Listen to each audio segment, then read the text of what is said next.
¿Qué tal, amigas, amigos? Bienvenidos a una nueva sesión del Maletín del Dr. Pepe. Hay que ver las vueltas que da la vida, porque fijaos, yo que he estado pues más de 30 años ya casi trabajando en el virus del SIDA, ¿no? Y que eso ahora dirijo un laboratorio grande, la unidad de inmunopatología en el Instituto Carlos III y coordino la red de SIDA y he dedicado a todo esto muchos años. Pues yo pensaba que ya iba servido, y fijaos lo que nos ha pasado a todos, y todos tenemos que dar un poco el callo en esta pandemia. Y bueno, una de las cosas que me apetece hacer es contaros pues, las dudas, las preguntas que podáis tener, y por eso pues vamos a tener hoy una sesión muy interesante del maletín.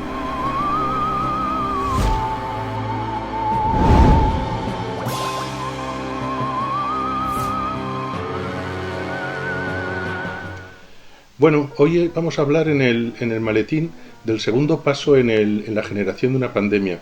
Os recuerdo de nuevo los 5 pasos. El primero es la formación de un nuevo virus en un hospedador, en un animal. El segundo paso es lo que llamamos el salto interespecie, es decir, cómo ese virus llega hasta el hombre. El tercer paso es el salto intraespecie, es decir, ahora cómo ese virus se difunde entre humanos, normalmente en pequeños grupos muy restringidos. Y luego ya tenemos el cuarto paso, que es la diseminación en la población, lo que llamamos la epidemia, y ya la diseminación a nivel mundial, que es la pandemia. Hoy vamos a ver el segundo paso. Ya hemos visto cómo se forma un virus, los mecanismos de recombinación que tienen los coronavirus. Y hoy vamos a hablar de esto que llamamos el salto interespecie. Fijaos, yo os diría que para mí es lo más difícil de todo. Es decir, desde el punto de vista biológico, hay virus que se han adaptado ya muy bien al salto interespecie, ¿no? Por ejemplo, el virus de la gripe, y lo pondremos como ejemplo. Pero cuando aparece una nueva enfermedad, el salto interespecie, es decir, esa zoonosis, que es el paso de un animal al hombre, es un proceso extraordinariamente difícil. Es como, yo siempre pongo la comparación, que es como si nos fuéramos a vivir a otro planeta, ¿no? Si un día el hombre coloniza Marte, va a tener que vivir en unas condiciones encerrado porque no está adaptado a la atmósfera de ese planeta. Imaginaos que ese hombre poco a poco se adapta y ahí, al cabo de X generaciones, pues puede salir al exterior, se ha adaptado a la gravedad marciana, a la atmósfera marciana, y ha transformado Marte en un nuevo hábitat.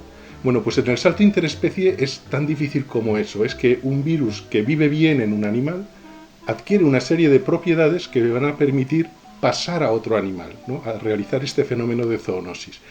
Veremos algunos ejemplos, pero como os digo, cuando es una nueva enfermedad es un proceso extraordinariamente difícil y vamos a intentar explicarlo y comprenderlo. ¿Por qué es el salto interespecie tan difícil? Fijaos, porque necesitamos una serie de condiciones. Primero necesitamos una especie animal distinta a la nuestra que esté infectada. Y además que no esté infectado un único individuo, sino que sea una infección que está en un número importante para tener probabilidades de que pase el virus a nosotros. Luego ese virus tiene que estar replicándose de alguna manera, por lo cual esa especie debe ser posible que contenga el virus, que lo replique de cuando en cuando o que sobreviva al virus, porque crónicamente tiene el virus dentro.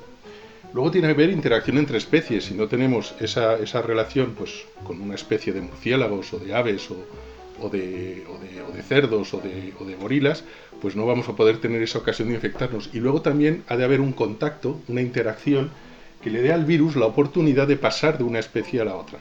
Y luego, en la especie a la que llega, en este caso a nosotros, en muchas ocasiones nuestro sistema inmune lo va a eliminar, con lo cual va a ser eliminado. Para que pueda sobrevivir, va a tener que tener una serie de características que le permiten ya replicarse en nuestra especie. Y esto es difícil para el virus. Voy a intentar explicároslo con un ejemplo. A ver qué tenemos aquí en el maletín hoy. Ah, claro. Mirad, os voy a comentar un poquito cómo este es el virus del SIDA, el VIH, produjo el salto interespecie, ¿no? Cómo llegó a nuestra especie. Y esto llegó a partir de un animal que es el chimpancé, ¿no? El chimpancé está infectado en una proporción elevada en algunas zonas de África por un virus equivalente al virus del SIDA humano que se llama el virus de inmunodeficiencia del simio versión chimpancé. Es decir, que los chimpancés... No eres un chimpancé, pero te pareces bastante, ¿eh? Nos vas a ayudar a explicar. Vale. Entonces el chimpancé se encuentra infectado por el virus del SIDA. ¿De acuerdo? Entonces, como os digo, una proporción importante de chimpancés lo tienen, y entonces sabemos que en un momento, en torno a 1920, se produjo en una zona concreta, en el este de Camerún, se produjo el contacto que hizo posible el salto interespecie entre el chimpancé y el hombre, en este caso Homer Simpson, que estaba de safari por la zona. ¿Qué es lo que ocurrió? Bueno, pues que en ese contacto entre las dos especies, el virus del SIDA pasó del chimpancé al hombre. ¿Cómo pudo ocurrir esto, no? Y entonces os podéis plantear, en fin, hipótesis un poco truculentas que no son para niños. Pero no, esto no ocurre así. Esto ocurre porque en África se caza, ¿no? Y los nativos cazan desde hace cientos de años los grandes simios. Entonces fue en el proceso de la caza, en la actividad de la caza, cuando cazar a un chimpancé, fijaos, es un animal fabuloso, enorme, muy fuerte, por donde se producen heridas, ¿no? Y donde se produce sangrado tanto del animal cazado como del cazador. Y entonces pensamos, y esta es la hipótesis, que en ese contacto, el contacto con la sangre de las heridas, es lo que hizo que el virus, que el VIH, pasara del chimpancé al hombre. Luego Homer Simpson migró a Kinshasa, donde se extendió el virus, pero esta es ya otra historia. Lo que es importante es que este fue un poco el mecanismo por el cual el virus pasó de una especie a otra.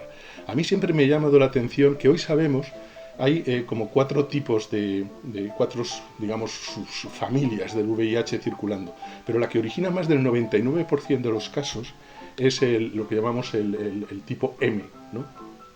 Y este tipo M, que es el que ha causado la gran pandemia, viene de un único origen, es decir, hubo un único salto interespecie, del chimpancé al humano, por este tipo M. Y esto es lo que a mí me hace reflexionar siempre sobre la dificultad de este proceso, el hecho de que este proceso, ¿por qué en un chimpancé, en el que en esa especie probablemente el SIV del chimpancé vivía durante miles de años, solo tuvo una oportunidad para que esa infección pasara al hombre y fuera productiva? Probablemente se produjeron muchos saltos, pero solo uno triunfó, el que le tocó a nuestro amigo Homer.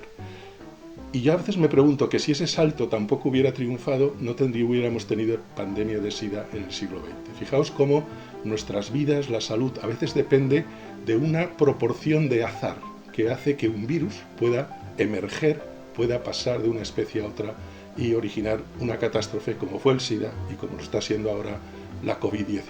Vamos a ver ahora otro ejemplo. Es un ejemplo del salto interespecie que se produce con mayor frecuencia, es en el caso del virus de la gripe. El virus de la gripe tiene 2 mecanismos de variabilidad. Uno es la mutación, es un virus con una mutación elevada, lo cual hace que todos los años cambie y eso nos obliga a modificar las vacunas todos los años. Pero existe otro mecanismo que es la recombinación genética entre virus de distintas especies.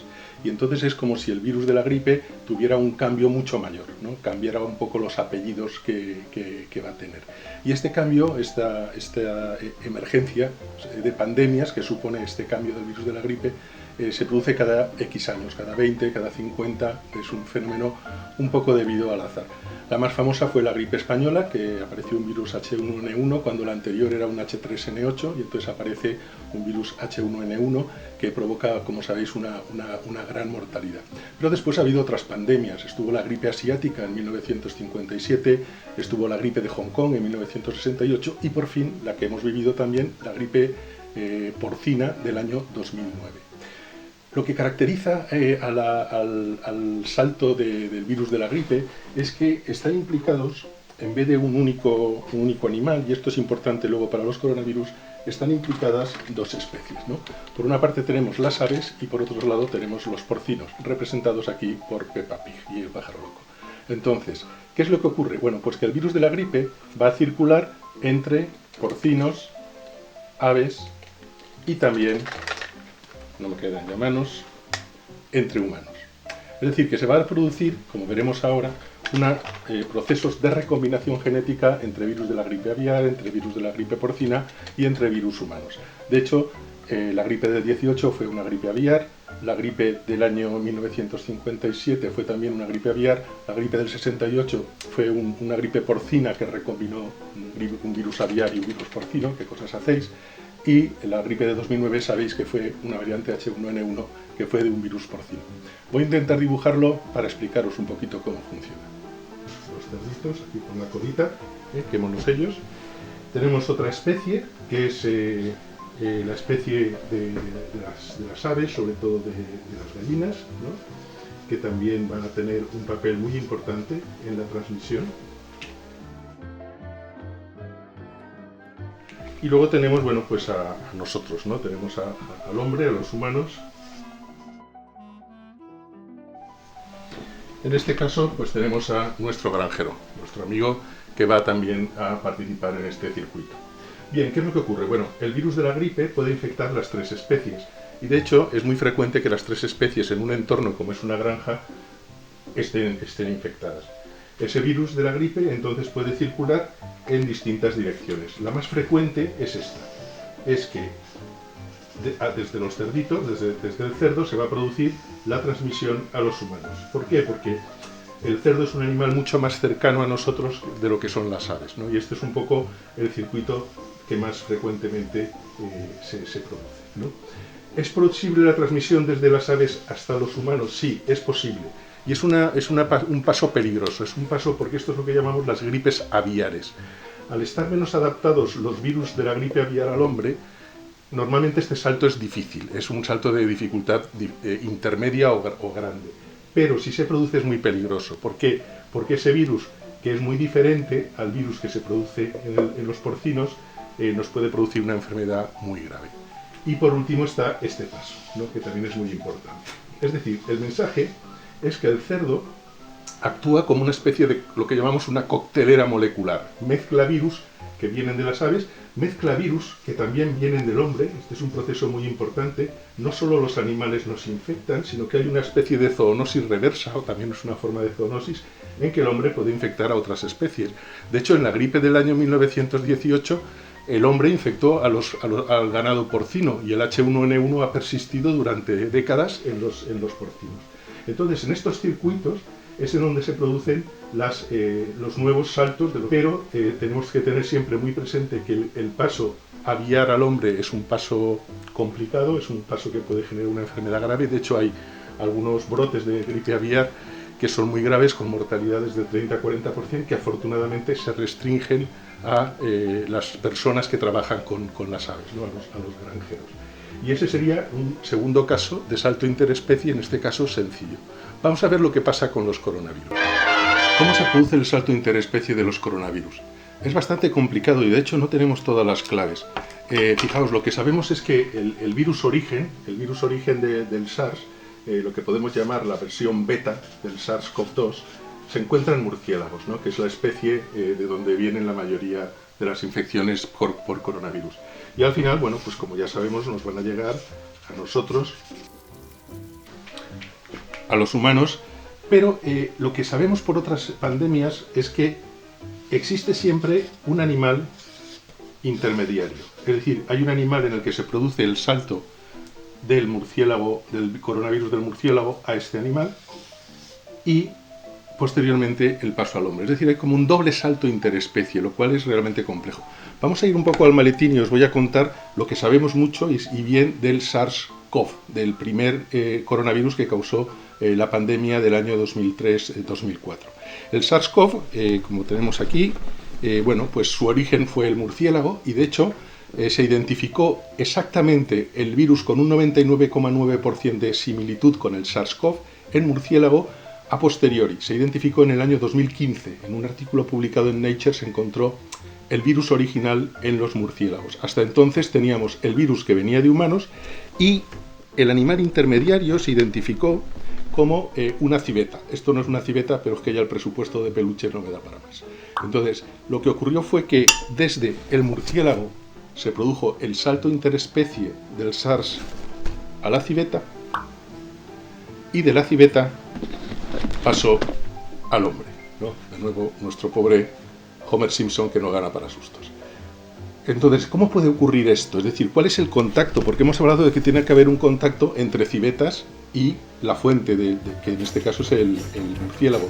Bueno, porque se piensa, y aquí sí está bastante demostrado, que en los mercados, lo que se llaman los mercados húmedos o los mercados húmedos o mercados de vida salvaje en China, en que existen muchos animales vivos, en que hay, es un poco una mierda, con perdón, pues porque hay las heces de los murciélagos que tienen coronavirus, sobre jaulas de civetas, de pangolines, de otros animales, es posible que se produjera la infección de ese animal intermediario. Y posteriormente fueron el personal que trabajaba en esos mercados húmedos los primeros casos de coronavirus del año 2003, os estoy hablando. Es decir, que en el año 2003 está muy bien establecida esta cadena, ¿no? Sabemos que este animal misterioso fue la civeta y tenemos muy localizados los primeros casos de infección por SARS en aquellos años y cómo se propagó hasta crear 8.000 casos, pero afectó a muchos países también, a más de una docena de países.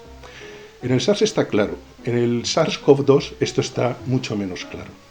En el SARS-CoV-2 esta cadena del murciélago al hombre está mucho menos definida, por dos motivos. Nos falta el animal intermediario, no sabemos cuál es ese animal intermediario.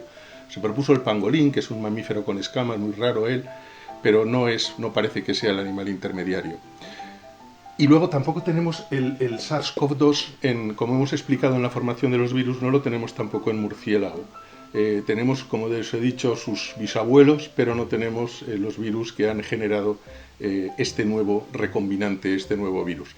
Eso hace que algunos autores, entre ellos algunos como Ralph Baric, proponen que ha podido ocurrir un salto directo del murciélago al hombre. Esto es una hipótesis un poco aventurada, difícil de explicar.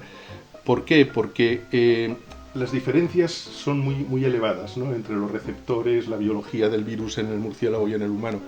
Pero algunos autores dicen que esto podría ocurrir. De hecho, hay un trabajo muy interesante que muestra que en campesinos de zonas de China, del sur de China, ¿no?, de la provincia de Yunnan, donde hay una gran densidad de murciélagos, y estos campesinos que cazan los murciélagos, que trafican con ellos, hasta el 3% de esas poblaciones rurales tienen anticuerpos frente a coronavirus de murciélago, frente a coronavirus que no son el SARS, que no son los coronavirus respiratorios.